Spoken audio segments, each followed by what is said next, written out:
kabar teman-teman investor semuanya? Selamat datang di rotasi obrolan seputar investasi. Bersama aku Adisha yang akan menjadi moderator pada hari ini. Tentunya kita akan ngobrol bareng nih sama narasumber kita yang keren banget. Tapi sebelumnya kalau kita lihat akhir-akhir ini tuh kayak IHSG tuh lagi berisik gak sih? Ada isu MSCI shock, kebijakan pajak, dinamika suku bunga yang bikin kita investor retail itu tuh harus ekstra waspada. Nah, biar gak cuma sekedar ikut-ikutan dari sosmed nih, hari ini aku ditemani oleh seorang narasumber yang hebat nih, yaitu Mas Daru. Halo Mas Daru, Halo. apa kabar? Baik. Mungkin dari Mas Daru bisa perkenalan terlebih dahulu. Oke, boleh. Oke, semuanya, namaku Daru Saputra dari UNES EP angkatan 2022 dan juga alumni Unsaf angkatan 12 dan 13 gitu. Wah, teman-teman alumni Unsaf nih. Yeah. Kebetulan akhir-akhir ini tuh Mas Daru tuh lagi sibuk apa sih? Akhir-akhir ini lagi sibuk skripsi ya pastinya, karena udah semester akhir skripsi pasti. Lalu buat nyari-nyari kegiatan lain, mungkin aku lagi koleksi kartu Pokemon yang lucu-lucu. Wah, seru banget gak sih? Yeah. Jadi makin gak sabar gak sih buat gali insight tentang Mas Daru ini. Oke teman-teman, langsung aja kita masuk ke topik pembahasan pertama kita hari ini. Mulai dari guncangan awal dulu nih Kak. Dimulai dari awal tahun kemarin nih, IHSG itu kan sempat tertekan lumayan dalam gitu. Yeah. Nah, trigger terbesarnya itu kan MSCI itu shock. Secara fundamental tuh seberapa signifikan sih efek rebalancing MSCI itu terhadap likuiditas pasar kita, dan apakah dampaknya itu murni jangka pendek atau ada efek jangka panjangnya gitu Kak? Oke, mungkin kalau dampak dari rebalancing MSCI ini mungkin dampaknya cukup besar ya, karena Indonesia ini tergantung dari inflow asing, karena MSCI ini terdiri dari fund-fund asing yang uangnya banyak banget. Jadi dia pasti kalau memang indeks kita keluar dari MSCI atau sahamnya keluar dari indeks MSCI itu bakal di-cut atau asing bakal outflow gitu. Jadi uangnya secara nggak langsung keluar, dan secara nggak langsung juga harganya juga ikut turun gitu. Nah, tadi kan kita udah nyebutin MSCI itu Kak. MSCI itu apa sih? MSCI itu seperti kayak indeks fund yang dipakai buat institusi asing buat masuk ke suatu perusahaan gitu ya, suatu saham gitu ya. Jadi itu sih isinya MSCI. Mungkin jangka pendeknya bakal pasti turun karena outflow asingnya keluar, tapi jangka panjang sih harusnya saham-saham akan kembali ke nilai intrinsik atau sesuai fundamentalnya sih. Baik lagi. Oke, baik. Kalau tadi kan Mas Daru udah sebutin jangka pendeknya tuh dapat menyebabkan penurunan harga yang tajam tuh. Yeah. Itu tuh gimana sih maksudnya, Mas? Karena sekali lagi indeks kita tuh tergantung dari inflow asing. Jadi dana dari retail kayak kita ini sebenarnya belum sangat berpengaruh ke indeks IHSG gitu loh. Jadi karena uang asingnya sangat besar, jadi makanya sangat berpengaruh. Jadi jika keluar tuh langsung turun tajam semua secara serentak gitu biasanya. Oke. Nah gitu ya teman-teman. Nah, beralih ke kebijakan domestik terbaru nih Mas. Bank Indonesia tuh kan memutuskan untuk menaikkan suku bunga ke level 5,5%. Nah, di sisi lain juga ada aturan pengetatan pajak untuk pelaku usaha perorangan, non-PT, dan CV. Menurut Mas tuh dengan era suku bunga 5,5% dan pengetatan ini tuh sektor saham apa sih yang kira-kira bakal kebal, dan sektor saham apa sih yang bakal paling tertekan? Oke, kalau buat karena BI rate naik ya, sektor yang kebal tuh mungkin biasanya di sektor perbankan, sektor konsumen, sektor kesehatan, karena ketiga sektor itu sangat dibutuhin semua orang ya, karena semua orang butuh transaksi, semua orang butuh makan minum, semua orang butuh berobat kalau sakit. Jadi mungkin sektor-sektor itu yang eh, tahan dari gejolak ekonomi makro. Untuk yang berdampak buruk sih mungkin sektor dari konstruksi, sektor properti, dan sektor saham yang banyak utangnya itu jadi tertekan karena suku bunganya naik. Jadi mau bayar hutangnya jadi mahal. Jadi mereka tertekan secara biayanya harus keluar lebih banyak gitu sih. Kalau boleh tahu nih Kak, kan tadi Mas Daru sebut sektor-sektor tadi kan. Nah, salah satu sektor yang paling menarik itu apa sih? Sektor yang paling menarik mungkin dari aku sih mungkin perbankan ya pasti, karena semua orang butuh transaksinya pakai rekening bank ya, sama pakai uang gitu sih. Oke, kalau gitu kita bakal geser ke data makroekonomi. Oke. Gimana Mas tuh melihat angka pertumbuhan ekonomi kita yang terbaru itu sebesar 5,61%. Hmm. Di tengah klaim bahwa fundamental kita tuh masih kuat, tapi realisasinya tuh penuh tekanan yang eksternal. Seberapa besar sih pertumbuhan ekonomi terbaru ini bakal mempengaruhi arah gerak IHSG untuk kedepannya sih, Mas? Oke, kalau buat secara angka pertumbuhan ekonomi itu emang bagus, karena secara nggak langsung ketika pertumbuhan ekonomi naik, secara nggak langsung orang-orang perekonomian juga naik gitu. Jadi sebenarnya bisa jadi sinyal positif buat IHSG. Tapi bukan cuma di IHSG bukan cuma butuh nilai pertumbuhan ekonomi aja, tapi dilihat dari cerminan sektor realnya udah beneran kuat apa belum. Jadi kayaknya masih banyak melihat daya belinya tuh turun karena barang-barang mulai naik tuh, jadi jadi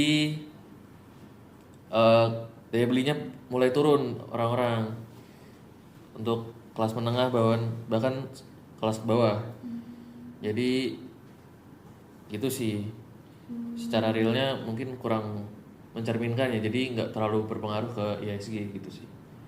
Oh, berarti meskipun angka GDP-nya itu naik, itu nggak langsung mendongkrak IHSG gitu ya, Mas? Iya betul, karena banyak faktor yang bisa menggerakkan di IHSG-nya, bukan cuma pertumbuhan ekonomi aja gitu sih. Apa sih Kak? Apa sih Mas kalau boleh tahu faktornya itu? Faktornya mungkin dari kebijakan-kebijakan di Indonesia ini sudah bagus apa belum. Jadi kalau udah bagus tuh mungkin asing bakal tertarik buat investasi ke Indonesia, jadi dana asing bakal masuk, jadinya bisa mendongkrak IHSG itu karena uang dari asing banyak banget. Oke Kak. Kita langsung ke ada soal isu viral nih. Waduh. Kemarin tuh kan rame banget tuh statement presiden yang bilang orang desa itu tuh nggak pakai dolar dan nggak main saham. Nah, padahal dolar itu kan sempat melonjak tinggi banget tuh, Mas. Nah, di tengah kondisi transisi kayak gini tuh biasanya banyak banget berseliweran rumor di market atau medsos yang bikin investor retail tuh panik gitu. Gimana sih cara yang tepat bagi kita sebagai pelaku pasar itu tuh menanggapi dan menyaring rumor-rumor tersebut biar nggak salah ambil keputusan gitu, Mas? Oke. Rumor-rumor gitu ya. Statement tersebut tuh emang benar ya, karena orang desa nggak pakai dolar sama orang desa nggak semuanya main saham gitu, memang benar. Tapi secara global, secara makro, sebenarnya hampir seluruh lapisan masyarakat tuh terdampak dari kena kurs dolar ini yang naik. Jadi karena kurang lebih banyakkan produk-produk dari Indonesia itu masih impor ya, jadi makanya barang-barang impor pun bisa naik harganya. Jadi secara nggak langsung semua orang desa, kota juga terdampak gitu. Terus tadi kalau menyikapi rumornya tuh mungkin dari kita tuh tetap percaya pada analisa kita sendiri ya. Jadi jangan cuma berdasarkan rumor-rumor aja. Jadi tetap fokus pada analisa kita sendiri dan fokus sama manajemen kita gitu. Kita udah cash-nya berapa atau apa kita udah all in jadi ya kita panik gitu. Jadi kita tetap harus money management Oke. itu sih. Jadi tadi tuh Mas Daru tuh udah menjelaskan bahwa masyarakat desa tuh tetap terdampak ya teman-teman, karena orang desa tuh juga menggunakan pupuk gitu untuk bertani. Jadi masyarakat desa itu juga sangat terdampak atas statement presiden tersebut. Terus kita akan mungkin kita akan lanjut untuk pindah ke pertanyaan Q&A nih Mas. Oke. Karena masih banyak audiens yang mau tanya-tanya sama Mas Daru nih. Ini ada pertanyaan menarik dari audiens soal regulasi ini Mas. Tadi kita bahas beberapa sentimen pengetatan. Tapi di sisi lain pemerintah itu juga punya kebijakan perizinan ekspor satu pintu buat mempermudah investasi real. Apakah kebijakan probisnis di sektor real seperti ini tuh efeknya sudah cukup kuat untuk menahan tekanan jual di bursa saham kita? Oke, menurut saya sih dari dampak kebijakan ekspor itu sih nggak langsung serta-merta ngangkat ESG gitu ya. Mungkin itu jadi awal buat memperbaiki sistem ekspor impor di Indonesia ya. Jadi selama ini kan mungkin izin dari ekspor impor tuh mungkin susah, panjang dan lain-lainnya. Mungkin orang-orang pada nggak lewat pemerintah gitu, jadi langsung aja mereka ekspor impor sendiri. Jadi kalau dibikin seperti ini mungkin bakal memperbaiki sistem dari negara ini biar lebih baik dan menghindari kayak kecurangan-kecurangan yang ada black market gitu-gitu. Jadinya bisa secara jangka panjang bisa memperbaiki negara dan perekonomian di Indonesia sih kurang lebih secara jangka panjang. Nah tadi kan Mas Daru nyebutin black market tuh. Yeah. Apa sih tuh black market? Black market tuh kayak perdagangan ilegal. Jadi misalnya kita nggak tahu tadi jual apa, jual alat jual organ dalam apa gimana kan kita nggak tahu. Black market tuh isinya benar-benar nggak yang biasa ada di pasar pada umumnya gitu. Oke, kita lanjut nih Kak. Kegemburan double shock dari dalam dan luar negeri tadi itu tuh secara taktis di level IHSG sekarang mana strategi yang lebih rasional secara makro, wait and see dulu sampai kebijakan pemerintah lebih clear, atau ini tuh justru menjadi momen big sell atau serok bawah saham-saham blue chip fundamentalnya yang bagus? Oke, kalau buat pertanyaan ini sih baik lagi ke profil risiko masing-masing ya. Semua orang kan punya profil risiko sama analisanya masing-masing. Jadi kalau dari ini tuh ada yang emang nunggu secara makronya clear, ada yang juga udah mulai DCA saham-saham yang murah-murah dan yang bagus. Jadi sebenarnya mungkin bisa kita ingat kembali, kita jangan terlalu FOMO ya buat ngejar karena tinggal di market, karena pasti selalu ada opportunity yang lain di market. Jadi ya misalnya memang udah balik beneran, jangan dikejar banget, jadi ya pasti bakal ada opportunity lain sih. Kalau aku boleh tahu nih Mas, tadi kan Mas nyebutin saham blue chip ya? Yeah. Blue chip itu apa sih?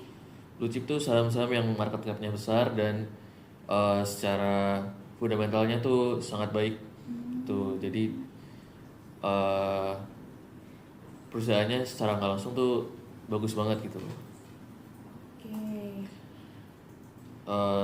Buat contohnya saham blue chip tuh ada BCA, BRI, BNI, Indofood, banyak yang kita familiar di sekitar lah, pasti termasuknya udah blue chip sih harusnya ya. Kalau dari sektornya tuh apa? Sektornya ada perbankan, ada sektor konsumen, ada batu bara ada kayaknya yang blue chip. Oke, oke. Setelah membedah semua shock dari kurs dolar dan antara nih Kak, bagaimana sih outlook atau proyeksi Kakak untuk IHSG sampai kuartal terakhir nanti? Apakah fase terburuknya itu sudah diserap di pasar gitu? Oke, buat menurut saya sih per hari ini IHSG udah diskon lebih dari 40% ya kalau nggak salah. Jadinya mungkin fase buruknya udah diserap pasar buat mulai nyerok saham lagi, jadi buat TCL lagi. Jadi menurut saya di kuartal terakhir ini mungkin udah bisa membaik ya IHSG-nya sih. Jadi bisa buat mulai hasil masuk di saham sih. Bisa itu Kakak bisa jelasin sedikit tentang maksud dari IHSG itu tuh udah diskon lebih dari 40% gimana? Dari all time high-nya sih IHSG udah turun jauh udah turun 40% ya dari all time high. Jadi selama all time high-nya kapan ya lupa, awal tahun kalau nggak salah. Jadi dari awal tahun udah ke sekarang udah diskon 40%, jadi udah hitungannya udah lebih murah lah sekarang. Selanjutnya nih di kondisi makroekonomi yang penuh ketidakpastian ini nih, Mas, apa sih satu prinsip utama atau golden rule dalam alokasi aset yang harus dipegang teguh sama investor retail? Golden rules ya. Kalau golden rulesku sih yang pasti kita tetap harus bersiapin dana darurat dulu sebelum mulai investasi buat jaga-jaga kalau ada apa-apa, dan pastikan kalau kita investasi itu pakai uang dingin. Jadi kalau misalnya turun pun kita nggak khawatir gitu, misalnya jangan pakai uang UKT atau uang apa, itu sangat berisiko sekali. Jadi golden rule-nya itu nyiapin dana darurat, terus kalau memang berita buruknya keluar terus tuh mulai perbanyak buat nambahin cash gitu. Jadi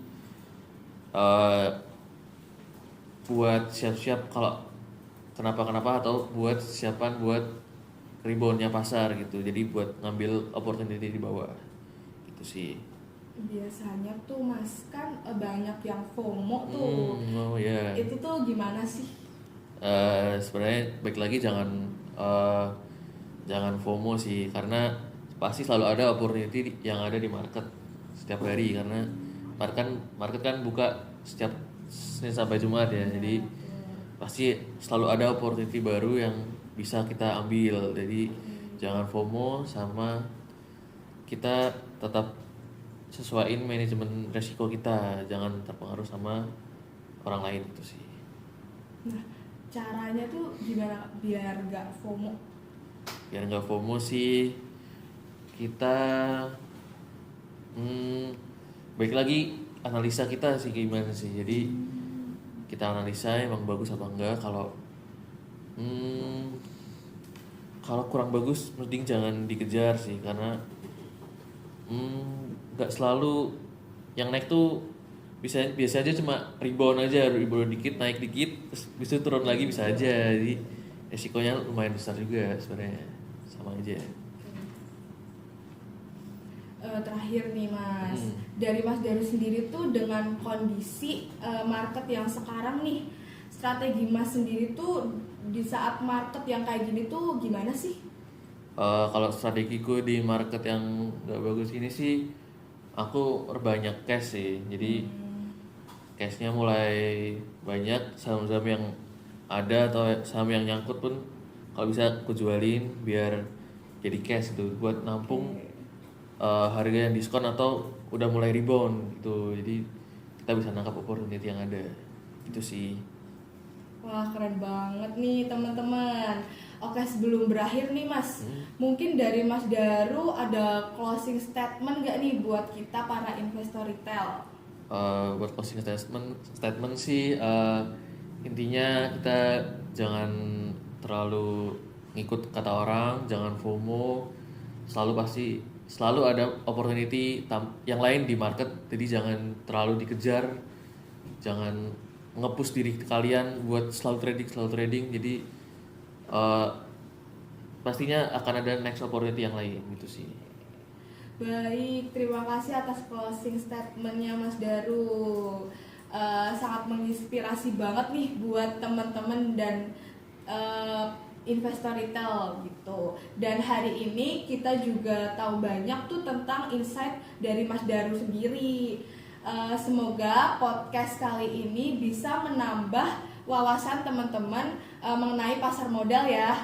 Oke, aku cukupkan podcast kali ini. Sampai jumpa di episode rotasi lainnya. See you. Bye bye.